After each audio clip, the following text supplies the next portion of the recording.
What's going on, YouTube? Appalachian Smoke Wagon here again with another video for YouTube.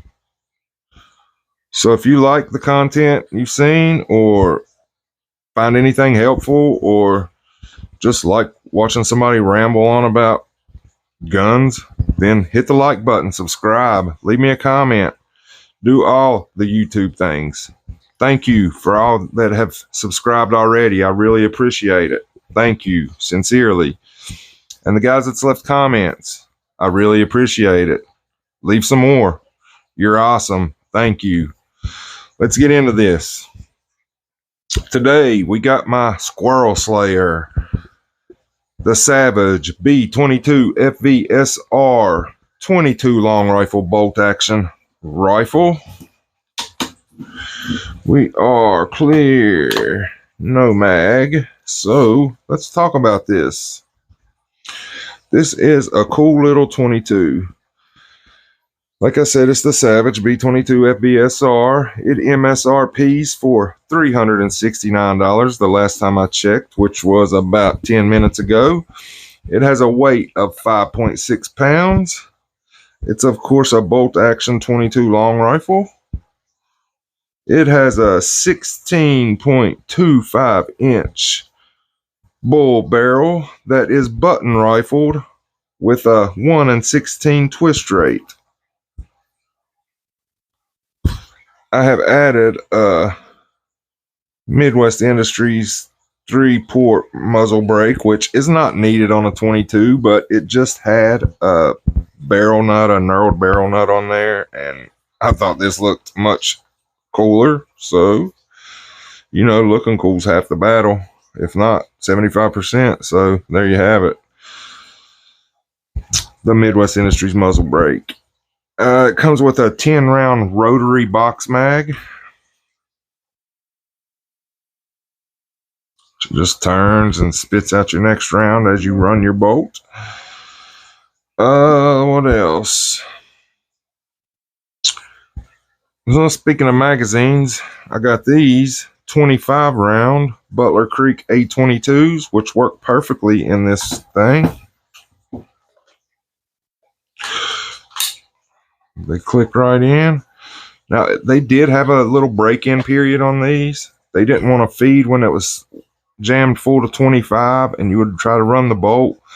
It would kind of hang up until they got broke in. Now they're smooth. They run like a dream now. Awesome upgrade for this gun if you want. And so I got 50 rounds right here with these coupled together, and then you throw this in your pocket, you got 10 more. I mean, you can't beat that. And I think it just kind of looks pretty cool with these clicked in. We'll take a look at one more time. I think that just looks pretty cool. And then, of course, when you do the mag it comes with, the rotary mag, you got a way smaller footprint, nothing sticking out. So either way, whatever floats your boat. I like both. And I've got a cheap bipod on this thing, but it does what it's supposed to do, and it's perfect for my 22, my squirrel rifle. Perfect. I don't even know what brand name it has, if it even has a brand name, but it works really good. And we have the Trigger from Savage, comes in this thing, and it can be adjusted from 1.5 pounds to 6 pounds. I don't know what this one is set at. I've never adjusted it, and I know it's not good to dry fire, rim fire rifles, but I'm going to take the chance and dry fire this for you guys, just to show you the trigger pull on this thing. As you can see, we're clear. No magazine. This Trigger is, oops, I bumped the camera. This Trigger is awesome. It's got this blade, which supposedly makes it drop safe. Apparently the sear cannot be engaged without that trigger blade being pulled in. Oops, she just went off. Let's do it one more time. I blew right through it.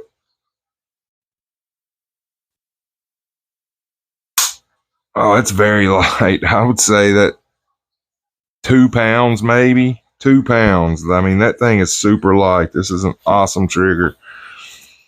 This is probably the lightest trigger on any of my guns is what's in this Savage right here. My light just gave out, but I'm going with it. Sorry. And we have a Vortex 2-7 by 32 scope, rimfire scope on this. It's a second focal plane scope. It weighs in at 14.3 ounces. It has an eye relief of 3.8 inches. It has a 1-inch tube, cap turrets,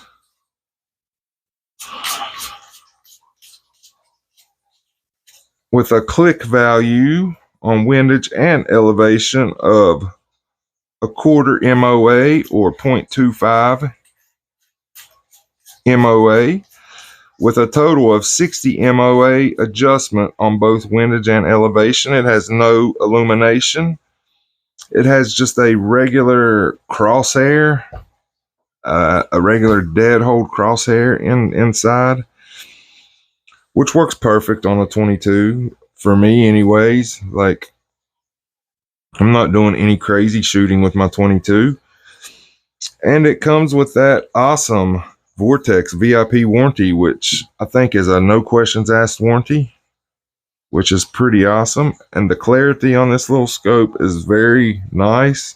I think I only paid $130, $140 for this scope, and it's worth every penny. Wagon train approved.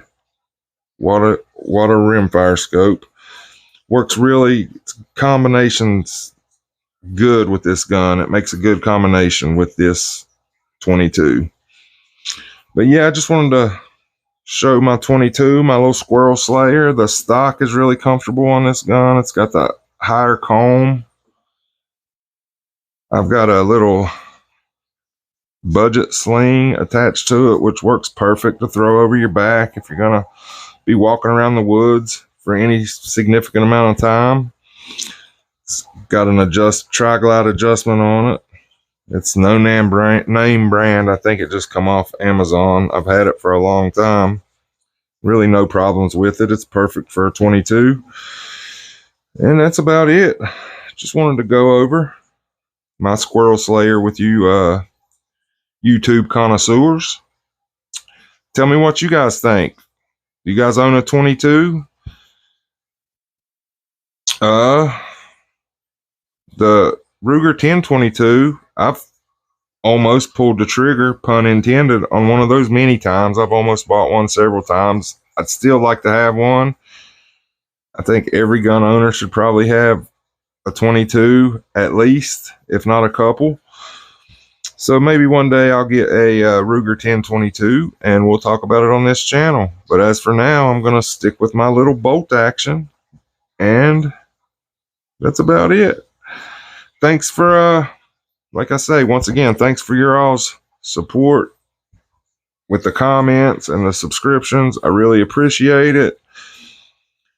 It inspires me to keep on this YouTube road I'm traveling. It's pretty cool.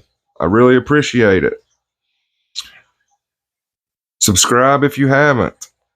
I'm not sure what content I'm going to do next. I've got a couple videos in mind. If you guys have any suggestions, leave them in the comments. I would appreciate it.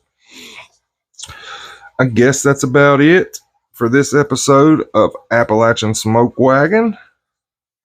We're gonna finish up with another look at this 22, and I guess that'll be it. Appalachian Smoke Wagon out for now.